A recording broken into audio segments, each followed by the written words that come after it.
कायद आज़म मोहम्मद अली जिन्ना का नाम हमारे दिलो दिमाग में नक्श हो गया।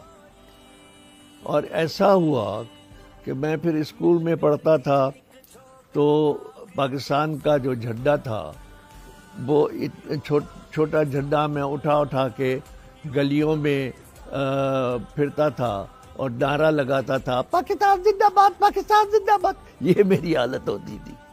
तो एक जज्बा था, बचपन से जज्बा था कि अब हम आज़ाद हो रहे हैं। पहले चूंकि अंग्रेज़ों के ग़ुलाम थे, अब हम आज़ाद हो रहे हैं। हमें ये नहीं पता था कि आज़ादी होती क्या है, लेकिन बाबा कौम कायद आज़म मोहम्मद अली जिन्ना ने हमको आज़ादी की कीमत बताई कि आज़ादी क्या चीज़ है।